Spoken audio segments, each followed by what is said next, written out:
So in your opinion, is the most harmful substance in the American diet salt or sugar? I think it's salt, and it's kind of weighing apples and oranges. Salt is causing uh, 50 to 100,000 premature deaths every year. Salt causes hypertension, kidney disease, heart disease, and strokes.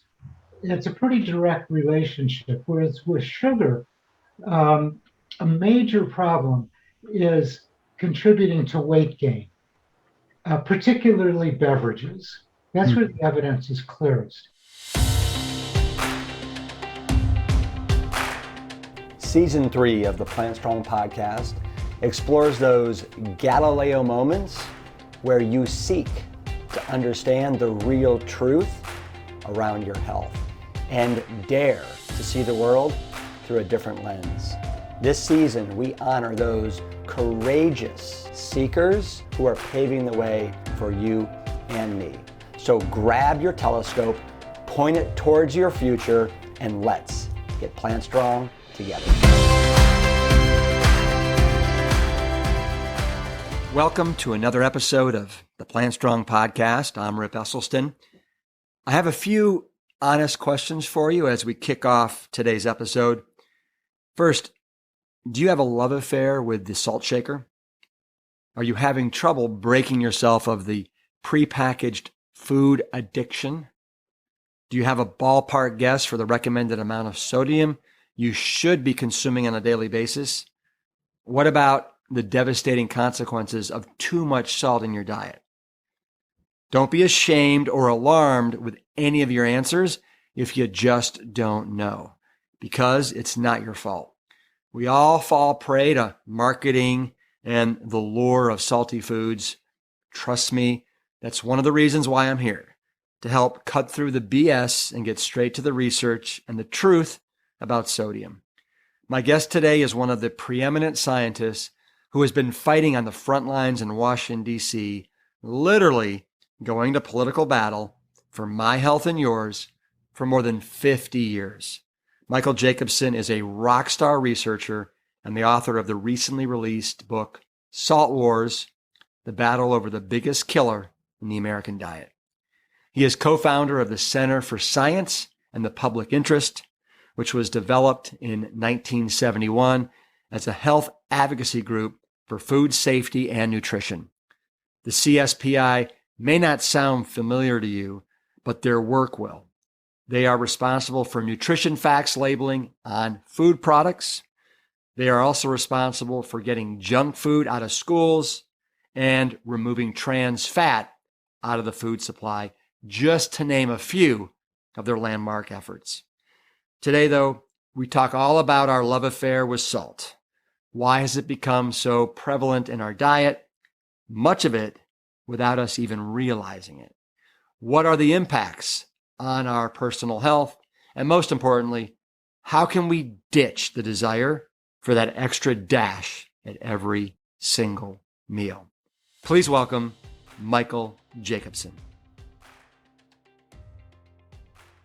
So season 3 of the Plant Strong podcast is really about Galileo moments where we kind of look through the telescope and we see the truth, and it kind of changes our trajectory. My question to you is, you've obviously had a passion for nutrition, for additives. You know, you've been a health advocacy group for years.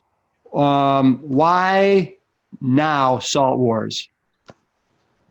Well, I've been working on salt since 1977. Okay. I mentioned a few minutes ago that it took 25 years to get the federal government to really take on trans fat and get it out of the food supply. And that was fast, a quarter of a century. With salt, it's been 50 years since the first recommendation for the government to limit sodium and for industry to do so voluntarily. 50 years. And so we filed petitions, got appropriations for one thing or another, got a report from the National Academy of Sciences. but sodium consumption has stayed about the same as long as it's been measured, which is roughly 40 years. Right. And sodium consumption has not declined despite all these recommendations. And I thought it would be interesting to kind of step off the battlefield for a year or so and write the story of salt, the evidence of its harmfulness. Hmm. And it's really, I should say, excess salt, because a little bit of salt, you can't avoid sodium. It's in natural foods. You can be the purest vegan and you'll still have sodium. Right. So, um, so we're talking about excess sodium, and and what is, what is the resistance in the scientific community? Because there, while the conventional most researchers agree that excess salt is harmful, there are some researchers who contend that reducing sodium would also be harmful. Yeah. And that has really muddied the water. The research is junk, terribly flawed, um, but that has muddied the water and helped prevent policy changes that would reduce sodium consumption. Yeah. And so Salt Wars, my book, looks at both the science and then the policies, Yeah. and why it's taking so darn long to do anything, to get any progress. Yeah. Well, what I'd love to do right now is I'd love to pepper you with some questions about Salt Wars. Okay. Okay. Shoot. Man, let's do it. I think number one, like, what are some of the most common ways and why is salt used in food? Well, it's primarily used as a flavoring. You know, it adds a nice flavor to lots of food, but it serves a lot of other purposes. It's a preservative. So in pickles, it's a preservative. Processed meats, it's a preservative.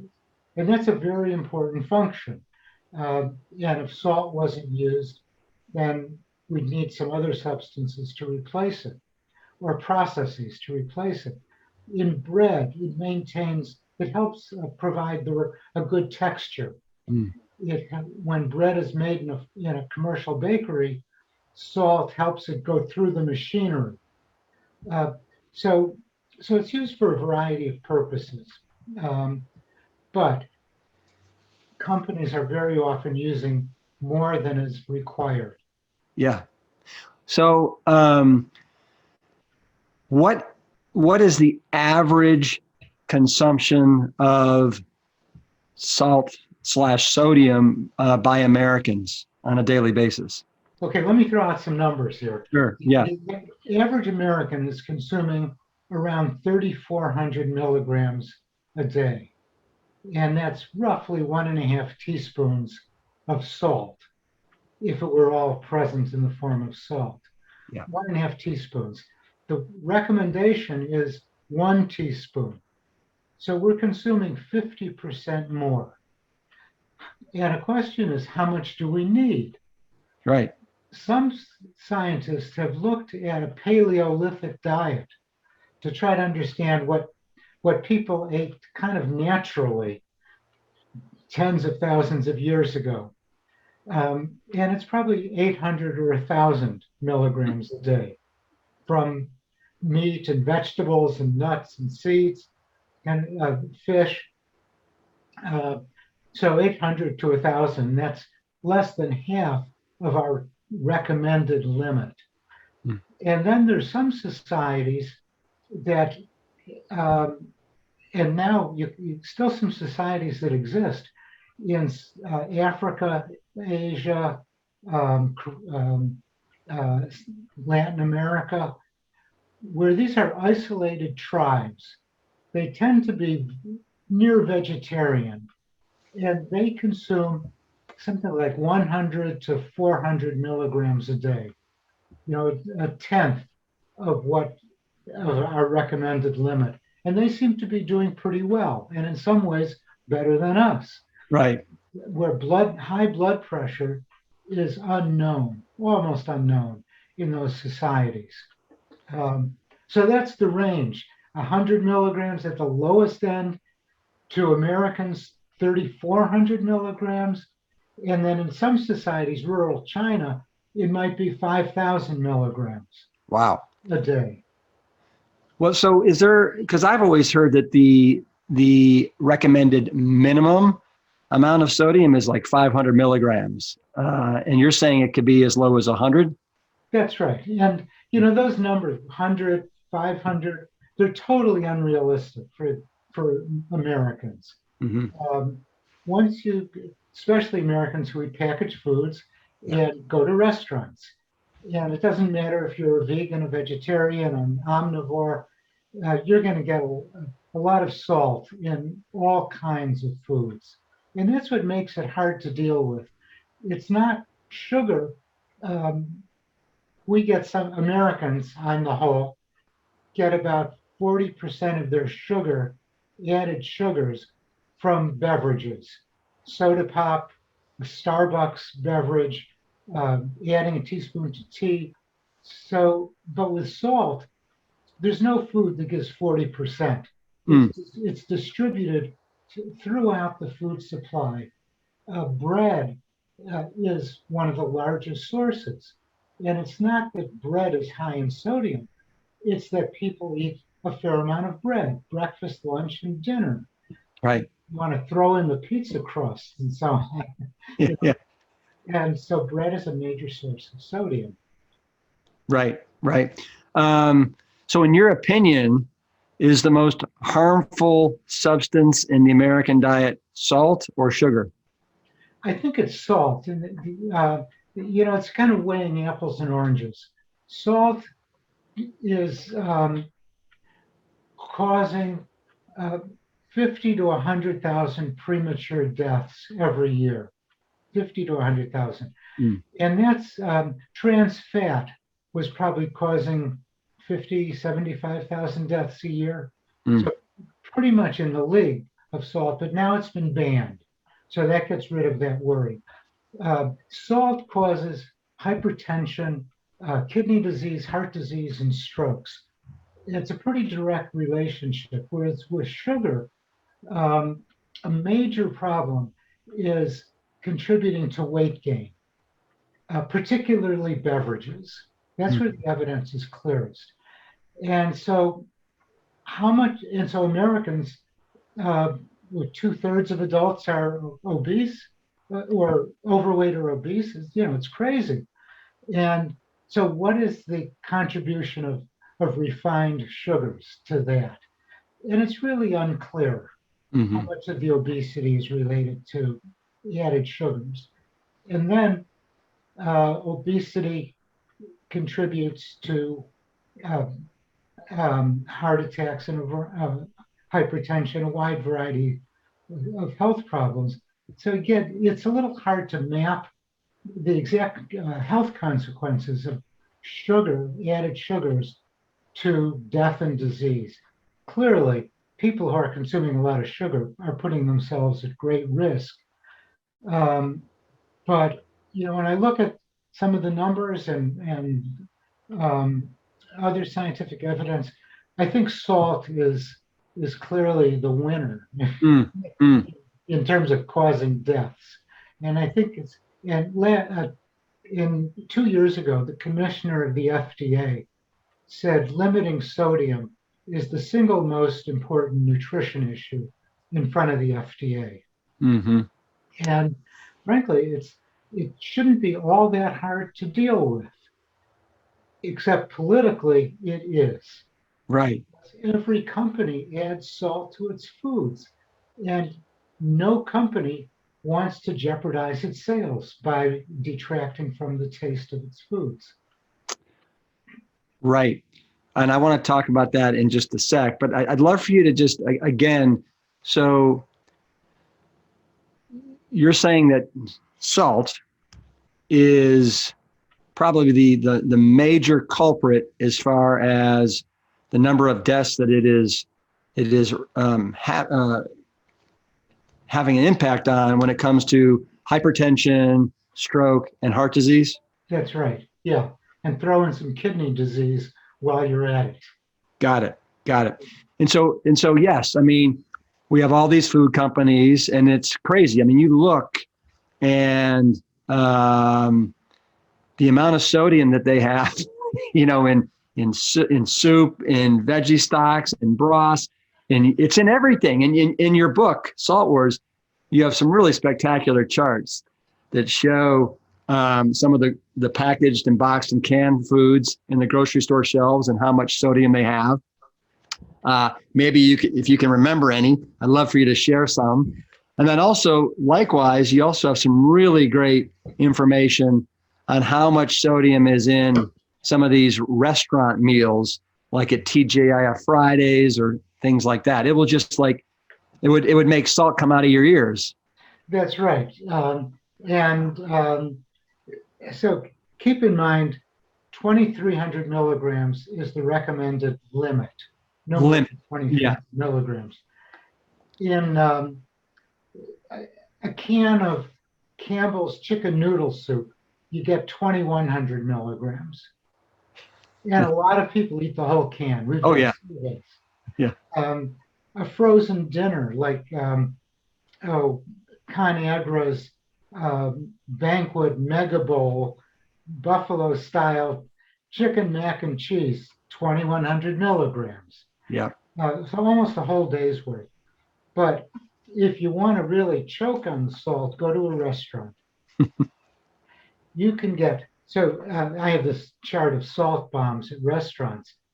Chili's has a dinner called the Ultimate Smokehouse Combo, 8,050 milligrams of sodium. That's incredible. Right. It's almost 4 times the recommended limit. Or if you go to Denny's, Denny's and IHOPs are hotbeds of high sodium meals. Denny's has the Grand Slamwich with bacon and bacon cheddar tots, 3,920 milligrams. Wow. So, just Red Lobster has an Admiral's Feast, 5,000 milligrams, 2.5 days worth. So those amounts are crazy. And of course, when you look at the calories, those are crazy also, crazy high, because these meals are enormous. And some people eat them, the whole darn thing. Well, and one of the examples you have that I love is you have AMC's Bulgarian, huge bagel that's 7,600 milligrams just for one big bagel. I mean, I'm not bagel, pretzel. Yeah, soft pretzel, 7,600 milligrams. That's, I don't know how many calories it has, but so people don't eat that pretzel every day. The problem is everything they do eat every day is overly salted. And the goal is not 0 milligrams a day. Yeah. If companies cut down by a third or so, that would help tremendously in bringing us down to the recommended limit. And I haven't talked about a salt shaker. And that's because salt shakers don't provide that much salt to the average American. It's mostly restaurant foods and packaged foods. Those are the real problems. Except some people might be salting everything at the table, and that's clearly a problem. But in general, 3/4 of our sodium comes from packaged and restaurant foods. We'll be right back with Michael, but first, I'd love to share an update with you.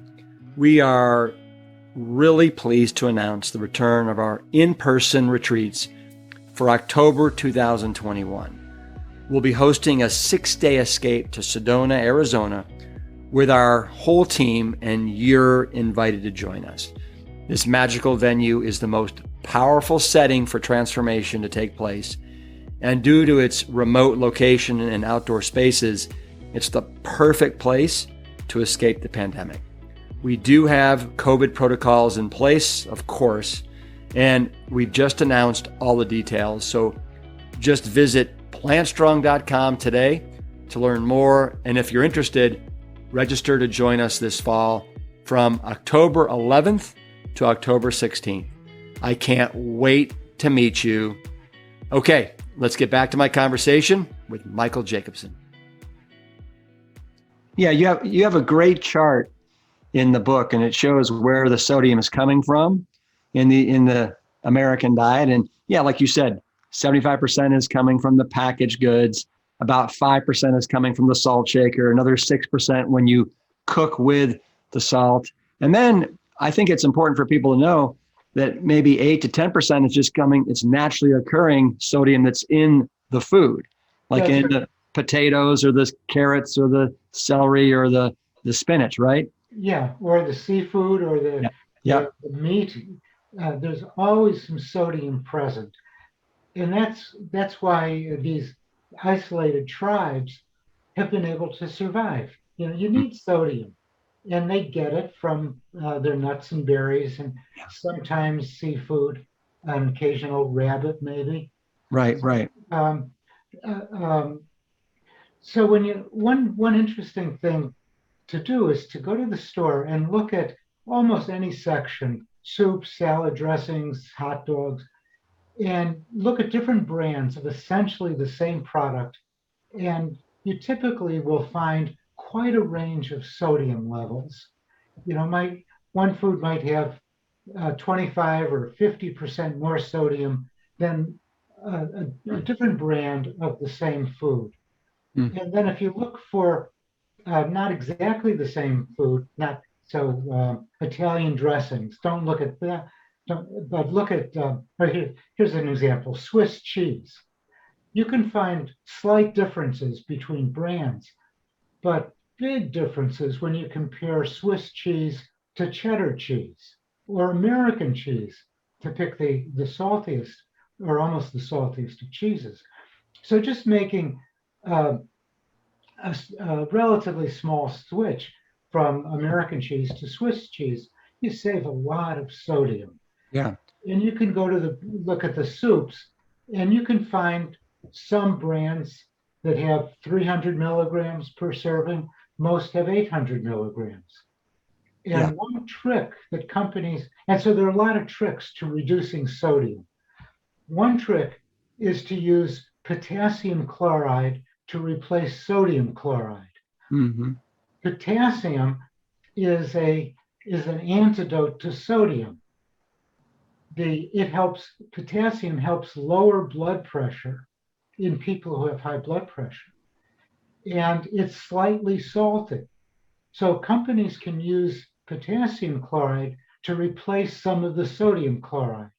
And that's why Campbell's tomato soup is lower in sodium than most other Campbell soups, because there's some potassium chloride there. So why aren't all the companies using potassium chloride?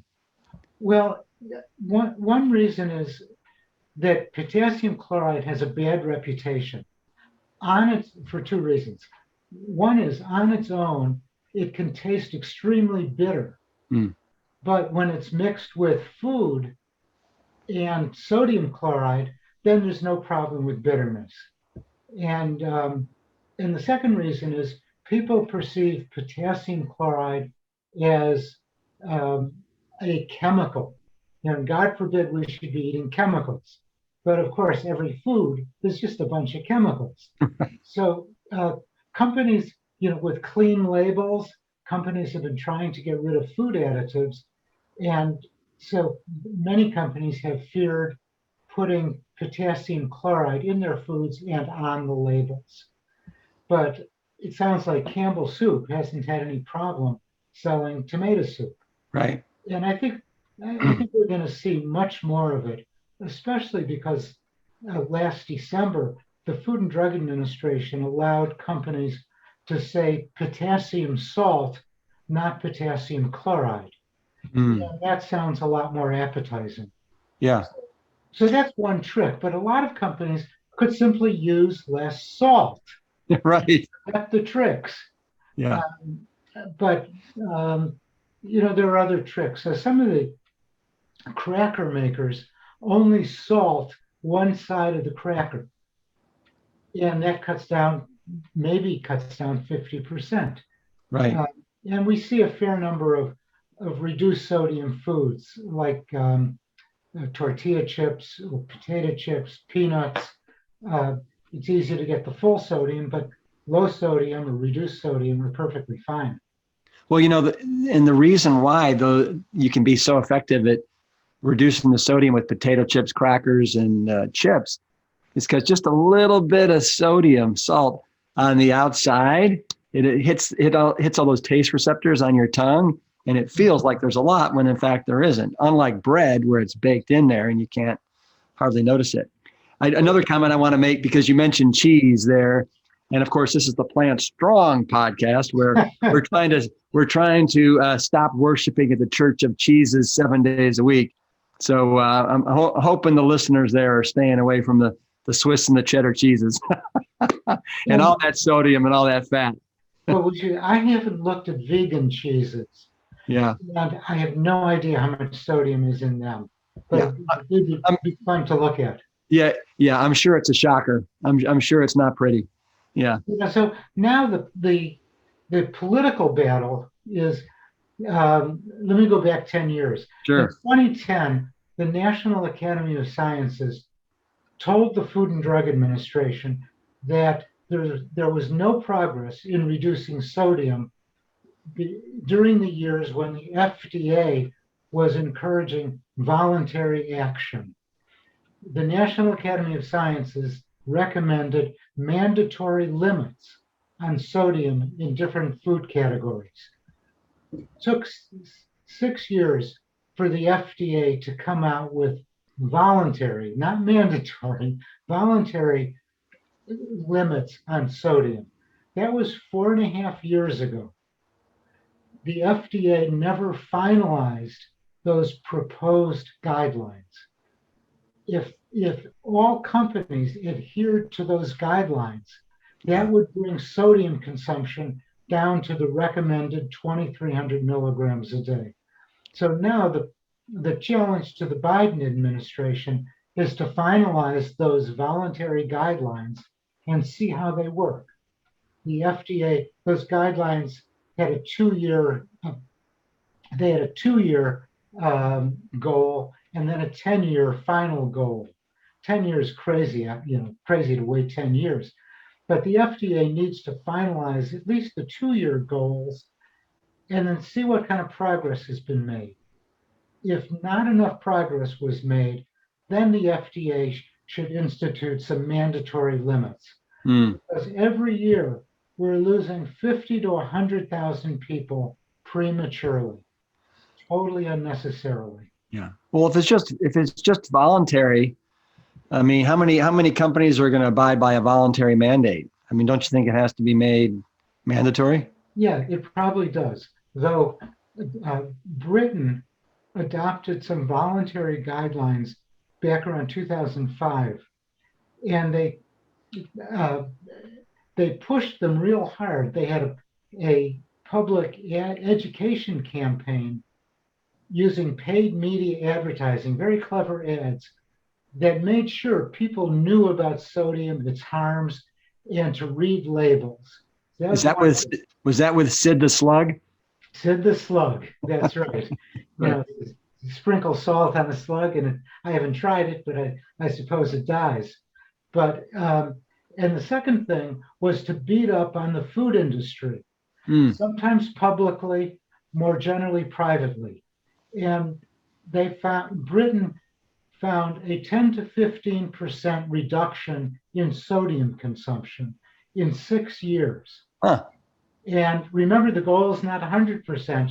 The goal in Britain was also 33%. So they got 1/3 to 1/2 of the way there in 6 years with a voluntary program. Nice. So I've been urging the FDA to, if they want a voluntary program, go ahead with it, but to really educate consumers, get people reading labels, looking for lower sodium brands, and beating up on industry. They could reduce sodium. Almost every company could reduce sodium. Some companies are making an effort already, but so that's where the battle lies.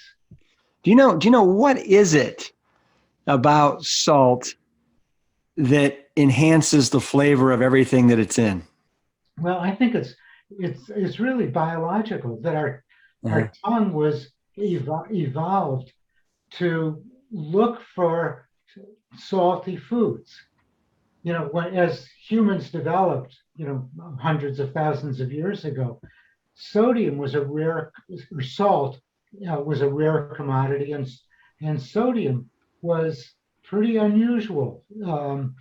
If we started as vegetarians, very little sodium in plant-based foods. Mm. And there's a little bit of sodium, a little more sodium in animal products.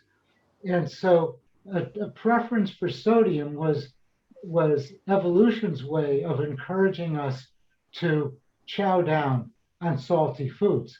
So before restaurants, before packaged foods, Hmm. before salt shakers, there was no problem at all.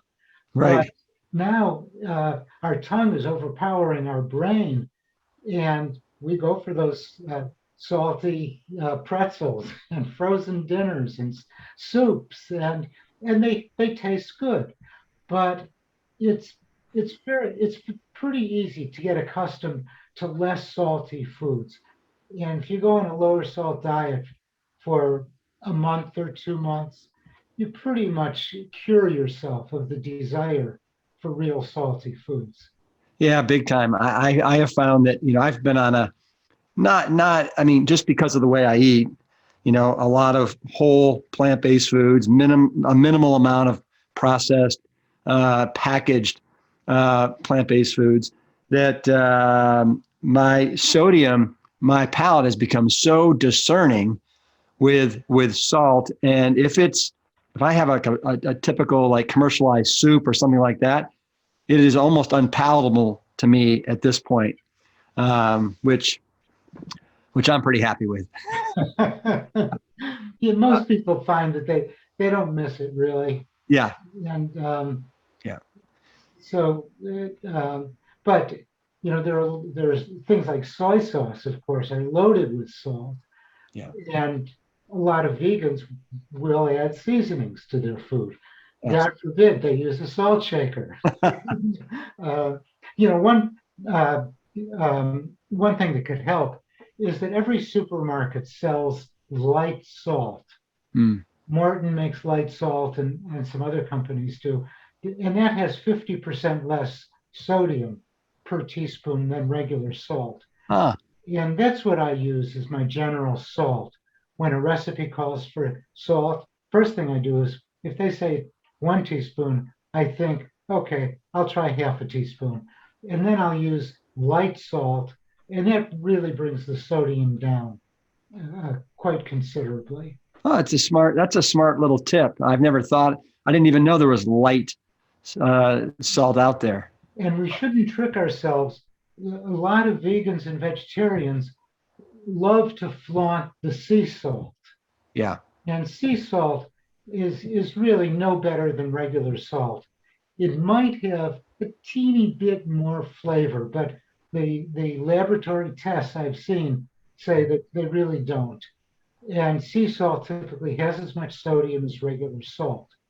Well, I think in your book, don't you say that almost all salt is in fact sea salt? That's right. Yeah, you can. That's Yeah. that's how old seas are now mines Right. in the depths of Kansas, and so that's sea salt. Yeah. But it's also commercial regular salt is highly purified. Sea salts are not purified to that extent, but the minerals that they talk about in the sea salt are typically vanishingly small. There's no nutritional benefit from those minerals. Right. What you mentioned United Kingdom as an example of a country that's kind of doing things right to reduce the amount of sodium. Any other countries that are doing? Chile, Mexico, Uruguay, Peru, and Israel are trying a different approach. And what they've done is said, you can add as much salt to your foods as you want, but you have to put a warning label on foods that are high in sodium, and another warning label if they're high in sugar, another one if they're high in saturated fat. another if they're high in calories. So they've set limits.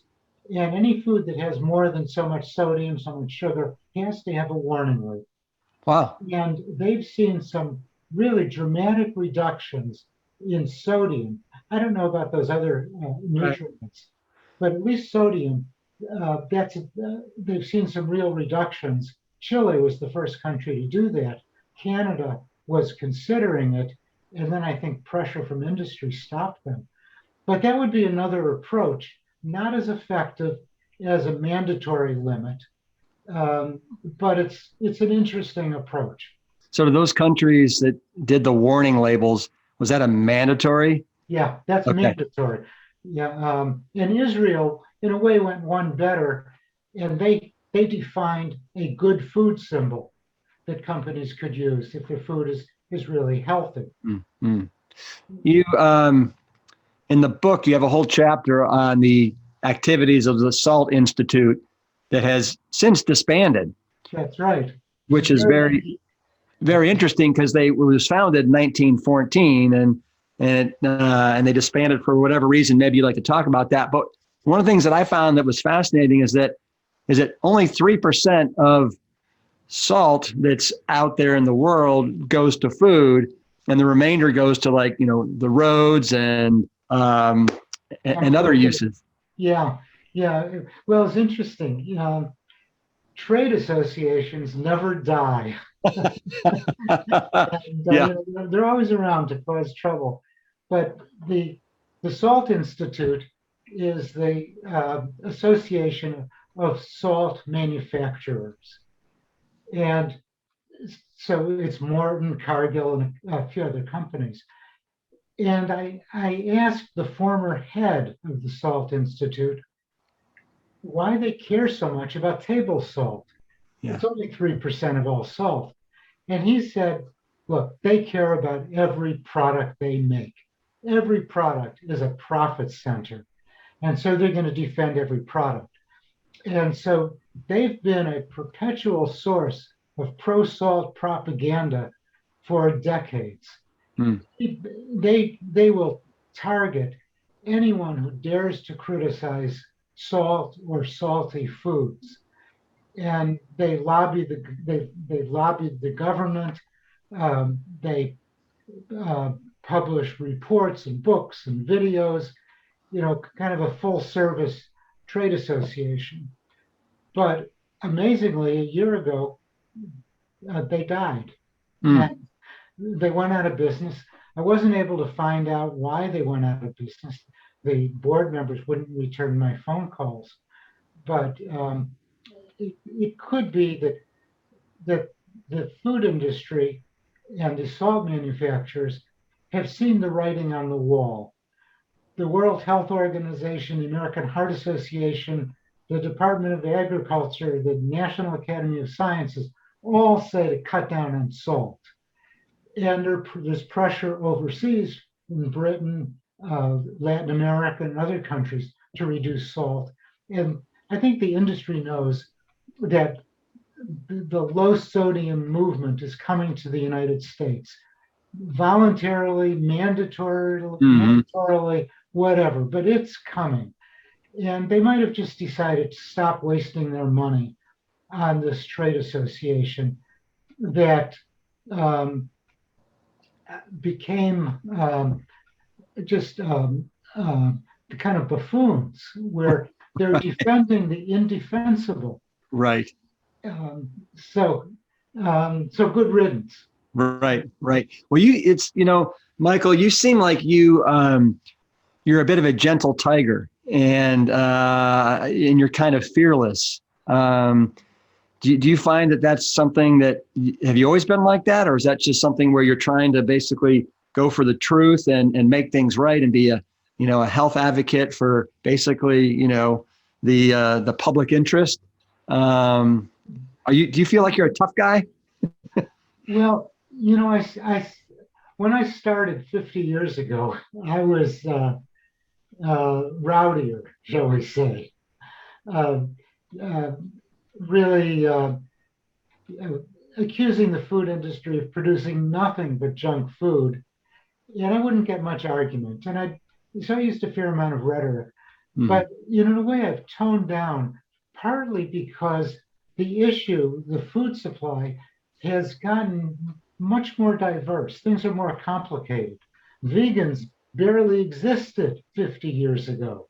Yeah. Vegetarians were considered weird, and um, and all the food was junk. Now you can go to a grocery store, not just Whole Foods, and you can find a lot of whole grain products, products lower in sodium, um, vegan kinds of products, much wider range. In restaurants, if you search around, you can often find a healthy food. And now there are all these salad restaurants. So things have gotten more subtle. All the big food companies have bought organic brands or vegetarian kinds of brands. Um, so the big food companies aren't. I no longer see them as being pure evil. Mm. They're hedging their bets. They see America moving in a healthier direction, albeit slowly, but we're moving, I think, in the right direction. And uh, we're seeing, so Whole Foods, to pick a kind of a big example, has been a pressure on the whole food industry, supermarket industry in particular, to provide more fruits and vegetables Mm. and a healthier mix of foods. So kind of the vituperation that was appropriate 50 years ago isn't doesn't jive with reality. Hmm. So I think my tone has changed, but from the very beginning, I really uh, based my advocacy on scientific facts. Hmm. And in writing, when I started my book on food additives, I started in 1970. Um, I looked at other books on food additives, and there were maybe three or four out there. And the authors tried to find something wrong with every single food additive. And the fact is, most of them are harmless. Hmm. And so my book, Eater's Digest, um, put acknowledged that this food additive is safe, and this other one is questionable, should be studied more, and then that one over there is probably harmful. So so we look for what are the problems, and saturated fat, high sugar foods, trans fat, Hmm. sodium, refined grains rather than whole grains. In all those areas, there's quite a bit of scientific evidence. Hmm. Well, you should be super proud of what you've done over the last 50 plus years. Pretty remarkable. Way to go. Yeah, thank you very much. But when you look at some things like, please don't gauge my effectiveness by looking at sodium consumption. Despite years of effort, it hasn't changed. Yeah. Or obesity. Yeah. We're pushing a healthy diet to reduce obesity, which has done nothing but become more and more prevalent in our society. Yeah. Well, there's a confluence of factors that are going on right now that are making that a challenge. That's No right. doubt, no doubt about it. What are some, so in your book, you mentioned that, you have some hope. There's some companies and schools that are doing some, and even the federal government that are doing some things to kind of curb the sodium here in America. Can you give me some examples? Well, I mentioned two things for the Food and Drug Administration. One is that they are allowing the term potassium salt to be used in Yep. place of salt. And potassium salt could have a huge impact on our sodium consumption. And the FDA has proposed voluntary guidelines. Hopefully, they'll finalize those and maybe lead to some progress. Uh, Most of the big companies, like McDonald's and General Mills and Unilever and Nestle, all say that they're lowering sodium levels, and they're doing it, and they're making some slow progress. Mm-hmm. So I'm hopeful there. And supermarkets, at least they're offering some lower sodium foods. The big companies are making some lower sodium foods. They're not all mainstream, but when you see Campbell reducing sodium in tomato soup, Campbell's condensed tomato soup, they reduced it by about a third. That shows that there's some real progress in mainstream foods. And it's the Department of Agriculture that oversees school foods. The Obama administration had rules to gradually lower sodium levels in school breakfasts and lunches. And they had 3 stages. First stage went into effect. The Trump administration delayed the second stage by 5 years, and it killed the third stage completely. All under the guise of, let's make school meals great again, making them more harmful. And the Biden administration needs to get back to the old rules and get kids accustomed to less salty foods. Yeah. Are you in Washington, D.C. right now? Yeah, I'm in Washington, and that's where Center for Science and the Public Interest is. Yeah. I knew that. I didn't know if you still, though, personally resided in the D.C. area. You've been there for how long then? 50 years? 70. Yeah, Wow. 51 years. Wow. Do you like it there? Love it. Yeah, it's a wonderful, interesting, beautiful city. Yeah. I bet. So I'd love for you to let our listeners know what are some things that they can do in their kitchens when they're buying food at the grocery store that can allow them to get their sodium intake at 2,300 or below consistently. I know your last chapter in the book, you kind of talk about what can I and my family do. And I love what you said earlier about something as simple as buying, light salt. That's right. That's one simple thing. Yeah. And another thing is when you're shopping, look for lower sodium brands. That in any food category, you could probably find something lower in sodium than what you're consuming. Fill up on natural whole foods. Woo! Cook. Do more cooking. Rely less on packaged foods. And then eat out less. People hate when I say that, but eat out less. If you do eat out, try to split entrees with a friend, split appetizers with a friend, or bring half of them home. Portions are typically huge. You can make a meal last for 2 meals and cut down on your sodium intake. So that's all people have to do. It isn't hard.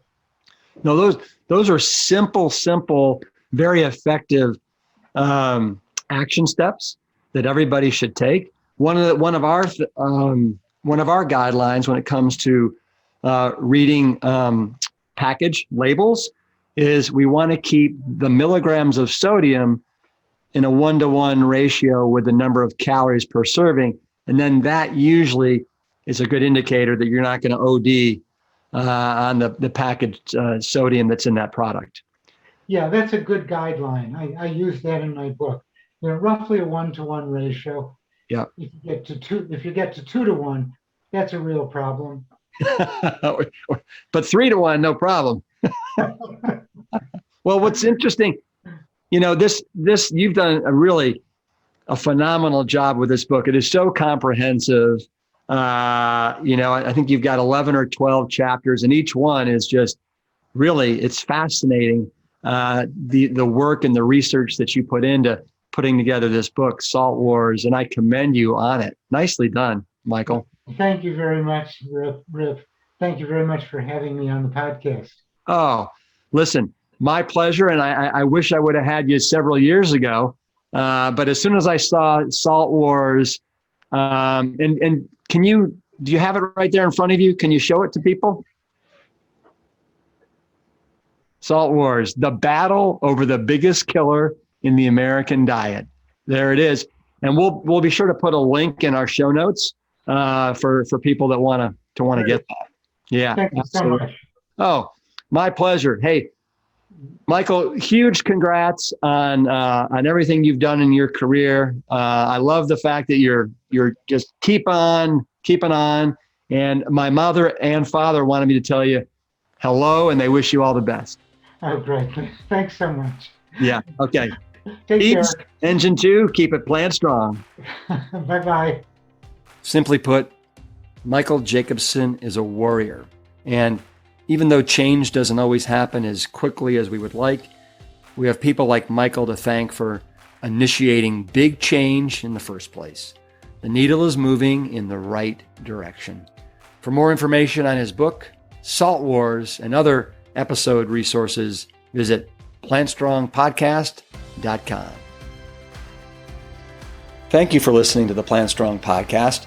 You can support the show by taking a quick minute to follow us wherever you listen to your favorite podcasts. Leaving us a positive review and sharing the show with your network is another great way to help us reach as many people as possible with the exciting news about plants. Thank you in advance for your support. It means everything. Have you had your own Galileo moment that you'd like to share? What happened when you stepped into the arena and shed the beliefs that you thought to be true? I'd love to hear about it. Visit plantstrongpodcast.com to submit your story and to learn more about today's guests and sponsors. The Plant Strong podcast team includes Carrie Barrett, Lori Kordowich, Amy Mackey, Patrick Gavin, and Wade Clark. This season is dedicated to all of those courageous truth seekers who weren't afraid to look through the lens with clear vision and hold firm to a higher truth. Most notably, my parents, Dr.